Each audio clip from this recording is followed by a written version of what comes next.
মই বৰ্তমান উপস্থিত আছোঁ শ্ৰী শ্ৰী বিশ্বম্ভৰ দেৱগোস্বামী মহাপ্ৰভুৱে প্ৰতিষ্ঠা কৰা ঐতিহাসিক বহমচাৰী সত্ৰত। আৰু মই এতিয়া উপস্থিত আছোঁ এই বহমচাৰী সত্ৰৰ প্ৰয়াত মোহন শৰ্মাৰ বাসগৃহত। আৰু মোৰ লগত এই মুহূৰ্তত উপস্থিত আছে তেখেতৰ পুত্ৰ মনোৰঞ্জন শৰ্মা। এই মোহন শৰ্মাৰ বাসগৃহত সেই শ্ৰী শ্ৰী বিশ্বম্ভৰ দেৱগোস্বামী ডাঙৰীয়াই প্ৰতিষ্ঠা কৰা যি নামঘৰ আছিল, সেই নামঘৰত সাঁচি পাতৰ যি লিখনিসমূহ তেখেত আছিল আৰু তাৰ লগতে তাম্ৰ ফলিসমূহ তাত আছিল। কিন্তু সেই তাম্ৰ ফলিসমূহ সংৰক্ষণ কৰিব নোৱাৰি বা নামঘৰত বেয়া হৈ যোৱাৰ উপক্ৰম হোৱাত সেই সময়ত প্ৰয়াত মোহন শৰ্মা ডাঙৰীয়াই নিজৰ ঘৰত আনি সংৰক্ষিত কৰি ৰাখিছিল।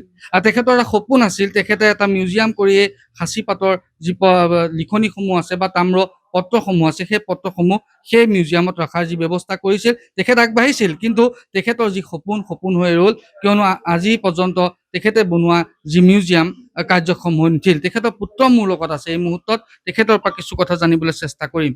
কি ক'ব, আপোনালোকে বহু বছৰ ধৰি এইদৰে সাঁচি পাতৰ যি লিখনিসমূহ হওক বা তাম্ৰ ফলিসমূহ হওক আপোনালোকে সংৰক্ষণ কৰি ৰাখিছে, কি ক'ব এই বিষয়ে?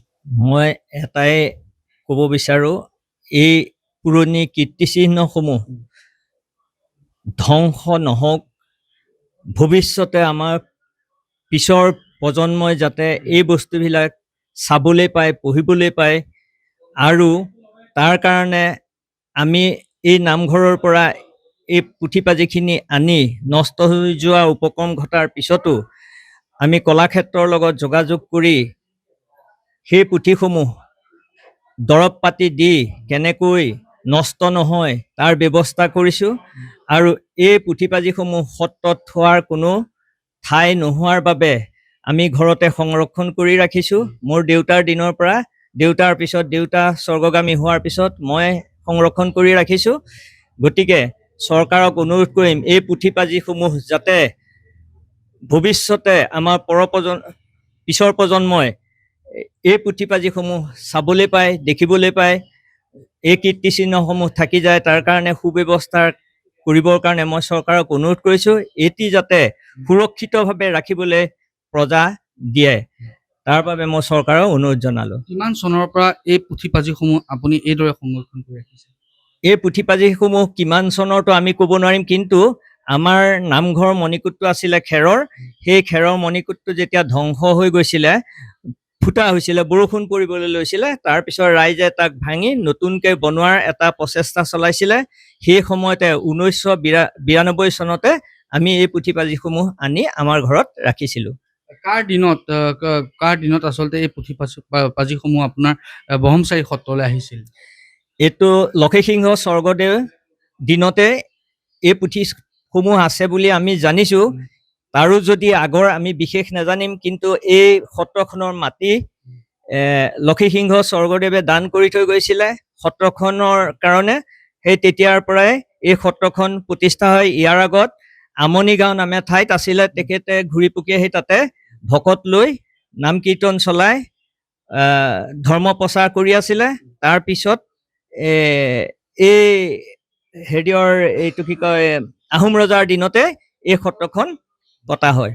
হয়, নিশ্চয়কৈ এয়া আছিল প্ৰয়াত মোহন শৰ্মা দেৱৰ পুত্ৰ মনোৰঞ্জন শৰ্মা। তেখেতে আমাক যথেষ্টখিনি জনাইছে আৰু মই দেখুৱাই আছোঁ ND24 দৰ্শকসকলক।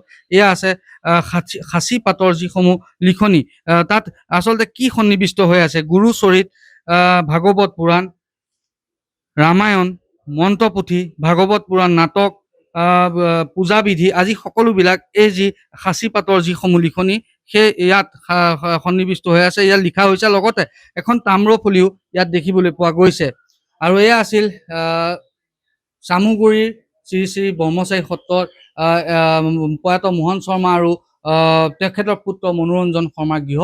তাত তেওঁলোকে পৌৰাণিক যিসমূহ সাঁচি পাতৰ লিখনি হওক বা তাম্ৰফলিসমূহ তেওঁলোকে সংৰক্ষণ কৰি ৰাখিছে। আৰু তেখেতসকলে এটা অনুৰোধ জনাইছে যাতে চৰকাৰে এক উচিত ব্যৱস্থা লৈ এইখিনি আৰু সুন্দৰভাৱে যাতে সংৰক্ষণ কৰিব পাৰে, তাৰ বাবে চৰকাৰে এক পদক্ষেপ লোৱাৰ বাবেও তেওঁলোকে চৰকাৰক আহ্বান জনাইছে। এই বিষয়ে মই চৰকাৰক অনুৰোধহে জনাব বিচাৰিছোঁ, এই সাঁচিপতীয়া পুথিসমূহ নষ্ট হৈ যোৱাৰ উপক্ৰম ঘটিছিলে। কিন্তু সেই আমাৰ সত্ৰৰ নামঘৰৰ মণিকূট যেতিয়া ভাঙে, আমি আনি আমাৰ ঘৰতে মোৰ দেউতাই আনি থৈছিলে। দেউতা স্বৰ্গগামী হোৱাৰ পিছত মই আনি ইয়াত ৰাখিছোঁ। দেউতা থকা কালতেই কলাক্ষেত্ৰৰ লগত যোগাযোগ কৰি, লগতে পুৰি নামৰ চিত্তৰঞ্জন বৰাও আছিলে, তেখেতসকলে লগ লাগি এই পুথিপাঁজিসমূহ কলাক্ষেত্ৰলৈ নি পুথিপাঁজিসমূহ মিলাই তাত মেডিচিন দি আকৌ যাতে নষ্ট নহয় তাৰ কাৰণে তেওঁলোকে সুবিধা কৰি দিছিলে। আৰু তাৰ পৰা আজি 20 বছৰ হ'ল, কিন্তু তাৰপিছত আৰু ইয়াত একো দিয়া নাই। মই এই আউনীআটী সত্ৰলৈ গৈ সত্ৰাধিকাৰ প্ৰভুক সুধিছিলোঁ যে কেনেধৰণে ৰাখিলে ভাল হ'ব। তেখেতে মোক এটা উপদেশ দিছিলে যে আপুনি এটা কাম কৰিব, নিমপাত আৰু কৰ্পূৰ দি থ'ব, তেতিয়া পোক সহজে নালাগে। সেই ব্যৱস্থাটো মই বৰ্তমান কৰি ৰাখিছোঁ। আৰু এতিয়া চৰকাৰক এটা অনুৰোধ জনাওঁ, এই পুথিপাঁজিসমূহ যাতে ভাল ধৰণে ৰাখিব পাৰে তাৰ কাৰণে আমাক এটা গৃহ, পুথিপাঁজি সংৰক্ষণ কৰা এটা গৃহ যাতে দিয়ে, তাৰ কাৰণে মোৰ অনুৰোধ থাকিল। পুথিপাঁজিসমূহ আমাৰ সত্ৰৰ নামঘৰত বহু বছৰেই আছিলে, কিন্তু তাৰপিছত মণিকূট ভঙাৰ পিছত এই বস্তুখিনি প্ৰায় ধ্বংস হোৱাৰ পথত গৈছিলে। কিন্তু মোৰ দেউতাই এইবিলাক লৈ আহিছিলে 1992 চনত। তাৰ পিছৰ পৰাই আমাৰ হাতত এই পুথিপাঁজিসমূহ আছে। মোৰ পিতৃৰ নাম হ'ল স্বৰ্গীয় মোহন চন্দ্ৰ শৰ্মা। কংগ্ৰেছ চৰকাৰৰ দিনতে এটা মিউজিয়াম দিছিলে, কিন্তু যিটো মিউজিয়াম দিলে তাত বস্তু ৰখাৰ কোনো সুবিধা নাই। হয়তো ৰাতি চোৰ সোমাই তাক লৈ যোৱাৰ হেৰি আছে, কাৰণ এইবিলাক বস্তু বহুত পুৰণি, তেনেকেতো ৰাখিব নোৱাৰি। কোনো সুবিধা নোপোৱাৰ কাৰণে তাত পুথিপাঁজিসমূহ ৰাইজে ৰখাৰ ইচ্ছা নকৰিলে। মই এতিয়া চৰকাৰক অনুৰোধ জনাম যাতে তেখেতসকলে যাতে সেই চৰকাৰ দিনত নোহোৱা কামটো তেখেতসকলে কৰি দিলে আমি নথৈ সুখী হ'ম।